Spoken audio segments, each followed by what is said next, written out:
जय श्री कृष्णा दोस्तों, बीएसरा फैमिली में आपका स्वागत है। दोस्तों आज की वीडियो में हम वैशाख पूर्णिमा के दिन किया जाने वाला बहुत ही अद्भुत और चमत्कारी उपाय आपको बताने वाले हैं। दोस्तों पूर्णिमा के दिन देखिए चंद्रमा अपनी 16 कलाओं से परिपूर्ण होता है। इस दिन किया गया कोई भी उपाय निष्फल नहीं जाता है और वैशाख का पूरा महीना ही श्री हरि विष्णु और माता लक्ष्मी को समर्पित है। इस दिन अगर आप कोई भी उपाय कर लेते हैं तो यकीन मानिए आपके घर में सुख समृद्धि का आगमन होता है, संतान की वृद्धि होती है, वंश की वृद्धि करने वाला माना गया है। तो इस दिन किए जाने वाले हम आपको 4 उपाय बता रहे हैं। अगर आप पूर्णिमा की रात अगर ये उपाय कर लेते हैं तो यकीन मानिए आपकी जो भी मनोकामना है वो अवश्य ही पूरी होगी। दोस्तों इस बार वैशाख पूर्णिमा पर देखिए चंद्र ग्रहण भी लगने जा रहा है, जो कि देखिए उपछाया चंद्र ग्रहण है। इसीलिए पाठ पूजा से संबंधित कोई भी नियम नहीं है, तो आप अपनी पाठ पूजा कर सकते हैं और साथ ही जो हम आपको उपाय बताने वाले हैं इनको अवश्य करें। आपकी कैसी भी मनोकामना है वो अवश्य ही पूरी होगी। तो दोस्तों उस उपाय को जानने से पहले अगर अभी तक आपने हमारे चैनल को सब्सक्राइब नहीं कर रखा तो सब्सक्राइब जरूर कर लें, बगल में बेल आइकन को भी प्रेस कर दें, जिससे मेरे आने वाली सभी लेटेस्ट वीडियो का नोटिफिकेशन सबसे पहले आप तक पहुंच सके। दोस्तों आज की वीडियो में हम चावल के आपको 4 उपाय बताने वाले हैं।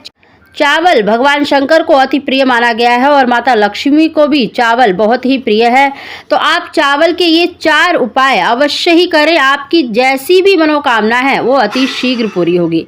तो दोस्तों इन उपायों को हो सके तो सूर्यास्त के बाद करें, नहीं तो आप पूर्णिमा के दिन सुबह से शाम तक कभी भी इन उपायों को कर सकते हैं।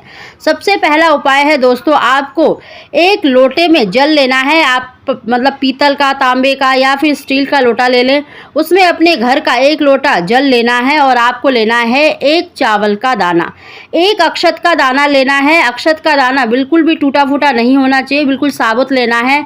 और 1 बेलपत्र लेना है, वो भी टूटा फूटा नहीं होना चाहिए, कटा फटा नहीं होना चाहिए, बिल्कुल साबुत 3 पत्तियों का 1 बेलपत्र लेना है।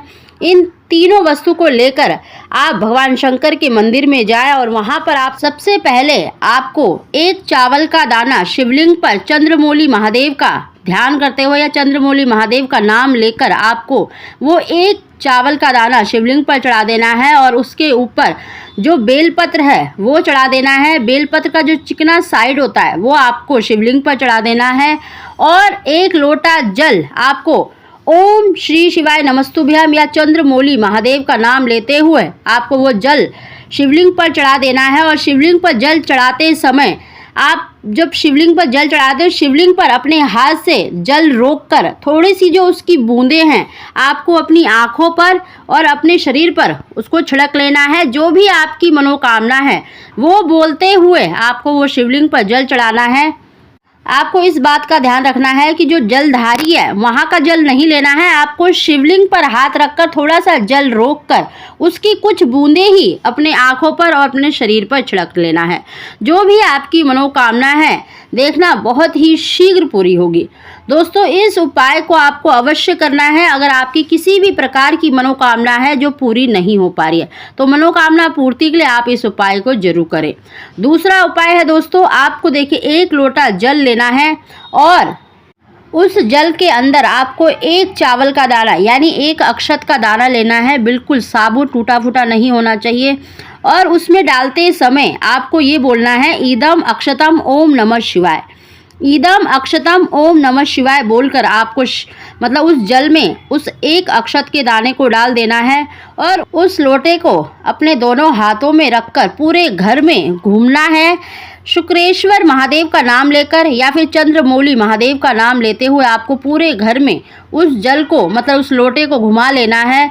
और इस लोटे को लेकर आपको शिव मंदिर में जाएं और भगवान शंकर पर यानी शिवलिंग पर चंद्रमौली महादेव का या शुक्रेश्वर महादेव या फिर कुंदकेश्वर महादेव, इन तीनों में से आप किसी का भी नाम लेकर उस जल को शिवलिंग पर चढ़ा दें। देखिए कुंदकेश्वर महादेव का नाम लेने से रोगों से मुक्ति मिलती है और चंद्रमौली महादेव का नाम लेने से सुख समृद्धि का आगमन होता है और शुक्रेश्वर महादेव का नाम लेने से सुख समृद्धि का आगमन होता है। तो आप तीनों का नाम भी ले सकते हैं और किसी एक का नाम लेकर भी शिवलिंग पर वो जल चढ़ा दें।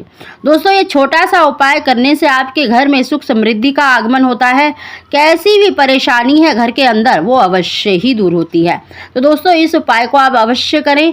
तीसरा उपाय भी बहुत ही सरल और बहुत ही अचूक उपाय माना गया है दोस्तों। अगर आपको संतान की प्राप्ति नहीं हो रही है या धन की प्राप्ति नहीं हो रही है, यानी वंश वृद्धि के लिए ये वृद्धि वाला उपाय माना गया है। अगर आपके घर में किसी भी प्रकार की वृद्धि नहीं हो रही है, यानी संतान की वृद्धि नहीं हो रही है, वंश की वृद्धि नहीं हो रही है या धन की वृद्धि नहीं हो रही है, तो आप इस उपाय को अवश्य करें।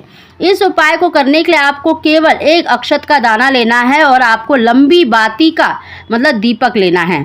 दोस्तों, आप लंबी बाती मतलब कलावे की भी बना सकते हैं, रुई की भी बना सकते हैं। लंबी बाती जो होती है वो वृद्धि करने वाली मानी गई है।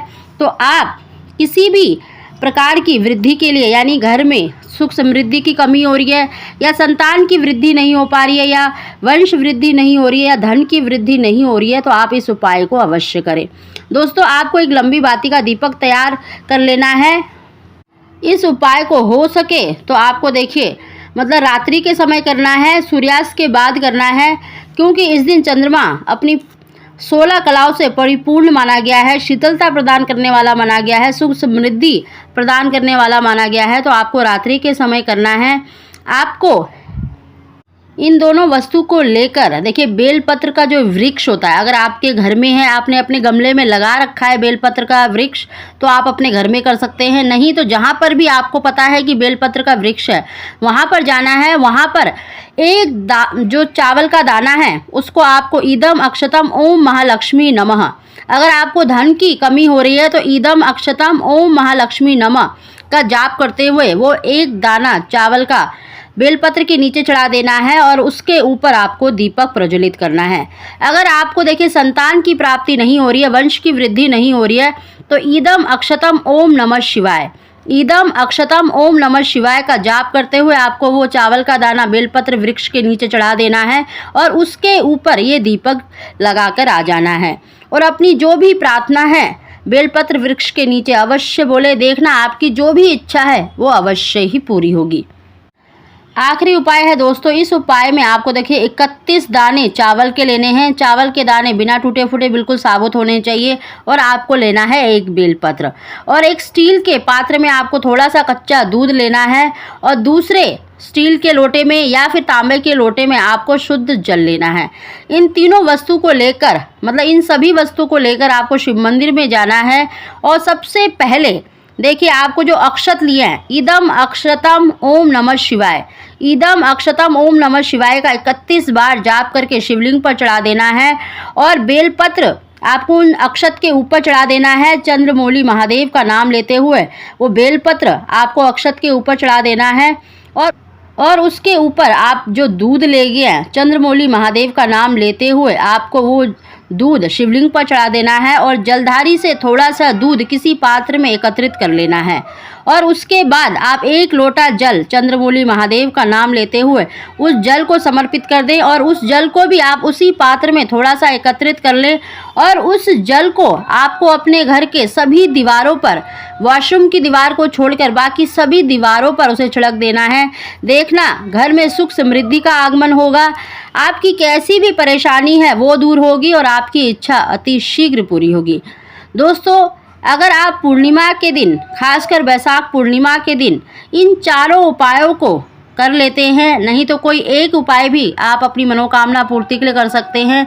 देखना बहुत ही शीघ्र आपकी जो इच्छा है वो परिपूर्ण होगी। दोस्तों, अगर आप भगवान शंकर के सच्चे भक्त हैं तो इनमें से कोई भी उपाय आप अवश्य करें।